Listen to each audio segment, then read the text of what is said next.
谁才是香港真正的股神？是他。當大家買跌嘅時候咧，你一定要買升，咁咧就可以同其他人互動。還是他？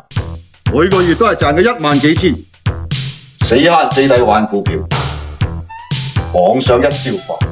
剧是假的，但剧里的时代是真的。这里是 CBS， 我是鄂彤。上一期我们还在尖东大富豪，这一期我们来到中环，看看曾经股市江湖里那些传奇大战。接下来由你来判断谁才是香港真的股神，尤其是最后一位，就是在你我身边的普通人。在香港，茶餐厅的人聊股票，半山的人聊地皮，中环的那些聊并购。到了晚上，大家在同一份报纸上看恒生指数，殊途同归。就像杜琪峰的江湖电影，有种强烈的宿命感。因为香港太小，也太贵，人也太急，钱也流得太快，想出人头地，靠勤奋当然有用，但只靠勤奋200%没有用。你得懂周期，知道风险，还能在别人吓破胆的时候，够胆把桌上的筹码都给拿走。首先出场的这位是最不像股神的，但他还真是四叔李兆基。很多人一听，这不是4大家族之一的恒基兆业吗？70年代别人炒的是股价，四叔却看透了当时股市的背后是土地，土地的背后是人口和制度。别看四叔的外号很慈祥，但在香港股市关键节点的几次出手都非常凶悍，这才是他顶级猎手的神属性。连李超人和北京来的过江龙都败在过他手上。四叔的人生出场透露着低调的华丽。1928年，他出生在广东顺德，在当地是名副其实的金富二代。到了1948年前后，来到香港，别人都是游过来的，他是带着黄金过来的。17岁就跟着长辈们开始做黄金兑汇生意。63年，他和冯锦喜一起创办了新鸿基。1976年，他自己创办了恒基兆业。当时70年的香港股市经历了一次惊悚大崩盘。74年11月，恒指跌到了179点，不是跌179点，是从1774点跌到了179点。这种跌法就是交易大厅被人直接拔了电源。那些炒价格的人最怕跌，但压长期资产的人反而都在忍跌。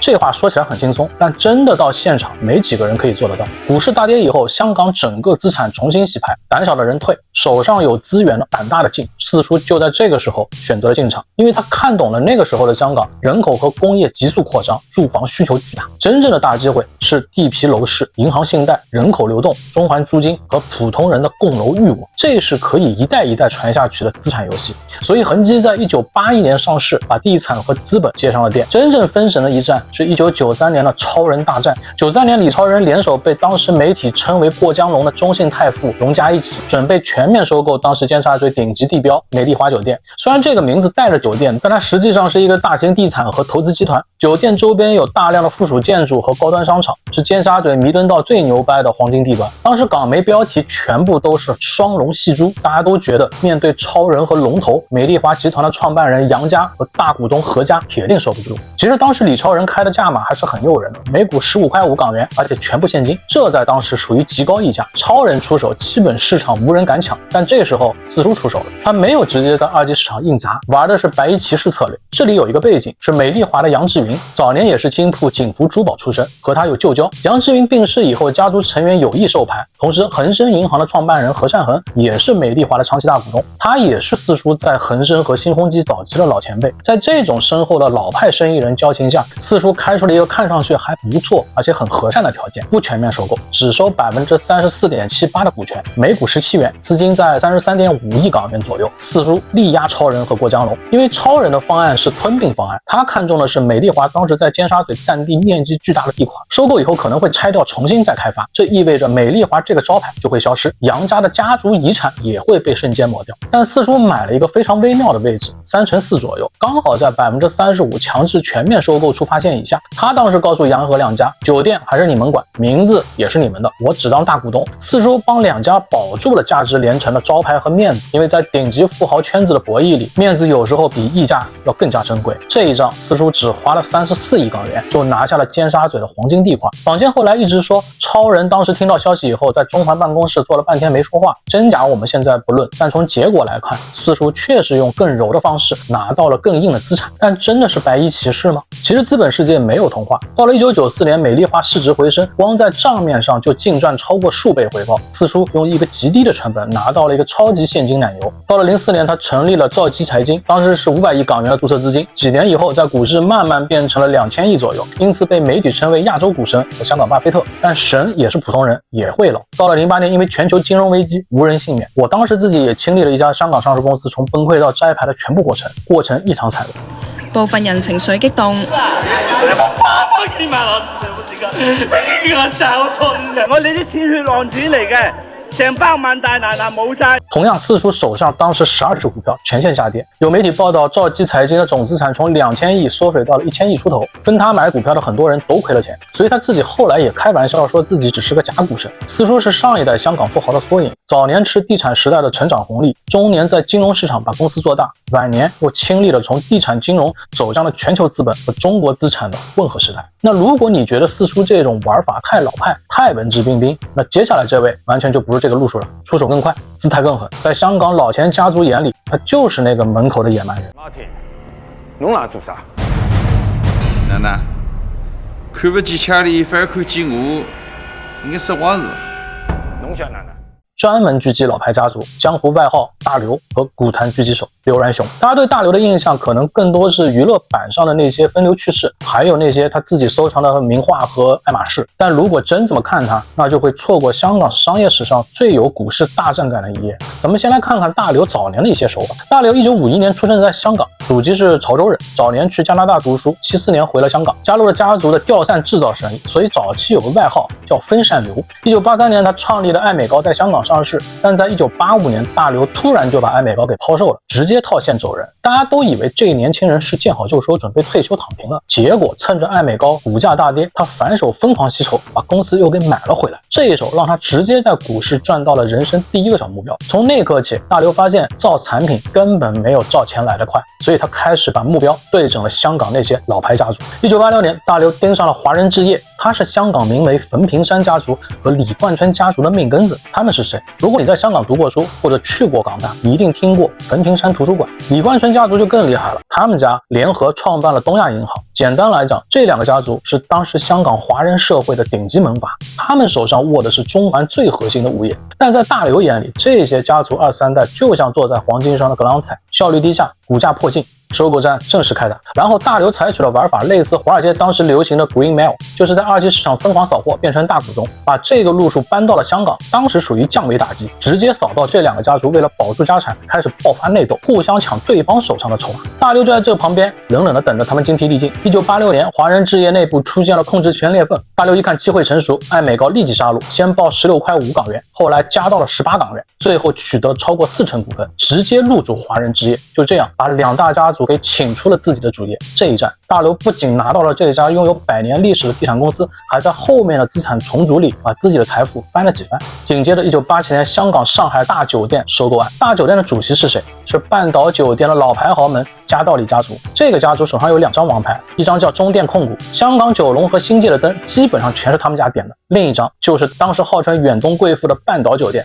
加道理家族是伊拉克犹太人，从巴格达出发，路过上海，最后在香港扎了根。但大刘根本不在乎你是谁，依旧故伎重演。先是联手林改新，从梁仲豪家族手上买下了大酒店34.9%的股权，离触发全面收购战就差那么一点点。这对掌握董事会和主导权的加道理家族来说，简直就是奇耻大辱。双方在董事局和媒体上爆发了惊天口水战。这一战，大刘最后没有能拿走半岛酒店，但也有可能一开始他就没真想要。他逼着加道理家族花高价买回他手里的股份，短短几个月净赚了上亿港元。说当时大刘故意在半岛酒店对面租了个地方，每天让人看着这帮老钱进进出出，这种心理上的压迫感让家族传人米高加道理感到非常不适。大刘的打法告诉全香港，管你是巴格达来的贵族还是点亮灯火的老钱，只要你的股价够低，就是我的提款机。大刘的时代是香港从实业转向纯粹金融游戏的时代，他的狙击逻辑非常简单，谁效率低，谁的股价低，谁就是我的目标。这也让大刘在90年代迅速成为香港最富有的男人之一。但这种快准狠还不是股市大战的天花板。如果前2位讲的是怎么拿走筹码的顶级掠夺者，接下来就得聊聊像你我这样的普通人。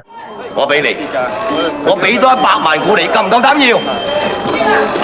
我就要埋你嘅，要多你200萬股。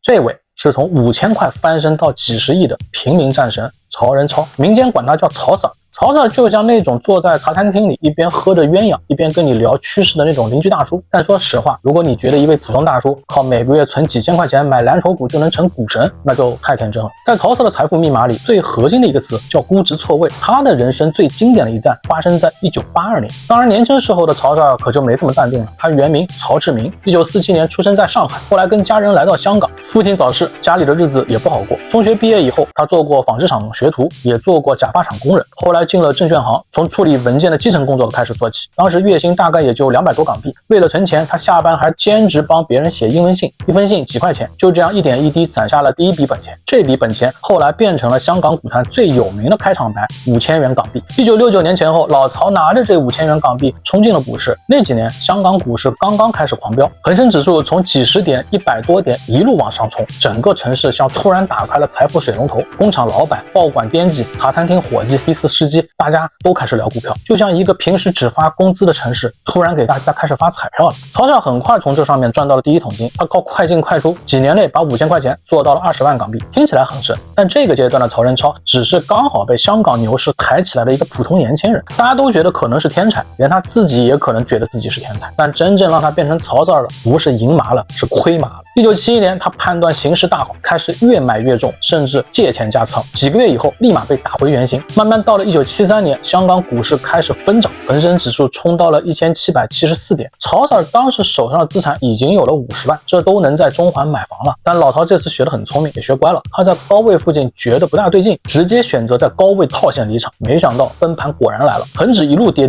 但是反转又来，他躲过了1973年这个大跌，以为自己判断对了市场，又进场。所以普通人最容易犯的错是赚了一点钱以后，以为自己懂了世界，于是他在1947年恒指跌到了478点，果断再次入场，投下了全部50万，买入了后来才被李超人收购的和记。结果没想到没有最低，只有更低。1974年恒指跌到100多点出头，当时和记股价从8块钱一路跌到1块钱，名副其实的仙股。他的50万亏的只剩下几万块钱，所以他后来总结止损要快，止盈要慢这个理论是他用命换回来的。势头不对，断手断脚也要跑。所以作为一介平民，如果想在资本市场上跑赢大盘，唯一的机会就是顺应其势。后来曹 Sir 在1982年到1984年期间投入60万港币，跟着大势买入了李超人的长实和其他几只地产股。这时候华资开始上位，当时长实的股价只有几块钱，结果大家也都知道的，香港开启了长达数十年的地产狂飙，老曹的资产直接从几十万蹦到了几千万，后来卖出来的时候升值大概在30倍左右，1800万，这不是赚出来的，是顺应趋势赌出来的。1997年恒指冲破16000点，曹 Sir 干了一件怪事，他清仓了所有的地产股，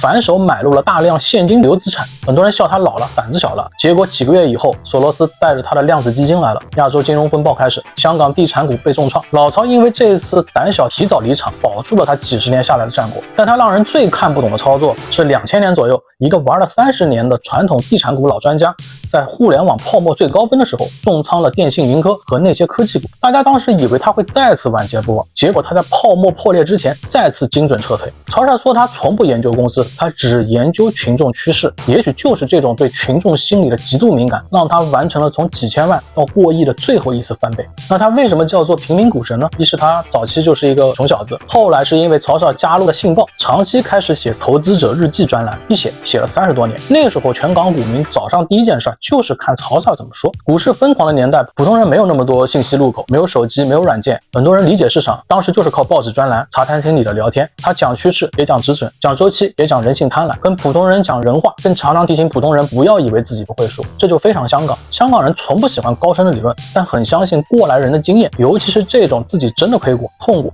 再爬起来的人。曹 Sir 身上的民间味就在这里。好，上面3位加在一起，刚好拼出了香港股市最真实的一面。这不是一个单纯让人买低卖高的地方，它是城市的秘密，是家族博弈，是资产收购，是普通人的翻身门。更是一面照妖镜，会照出人的胆量，也会照出人的贪婪。他会奖励看懂那些周期的人，同时也会惩罚把运气当成本事的人，更会把一些人分神，也会在下一轮风暴里把神的牌位给收回来。在香港，钱从来不是慢慢来的，钱是从时代缝隙里冲出来的。你如果看不懂那个分析，就只能站在外面看别人发财；你如果看懂了，也不代表你就能赢。缝隙合上的时候，夹住的都是那些最贪婪的人。所以你到底是最后在利用周期，还是被周期在利用？最后我们用曹 Sir 那句最朴素的提醒，趋势不对先活下来，因为市场永远不缺故事，缺的是活到下一局的人。这里是 ThinkBiz， 我是儿童。你觉得这3个人里谁才是真正的香港股神？或者你还有不同意见，评论区告诉我，我们下期见。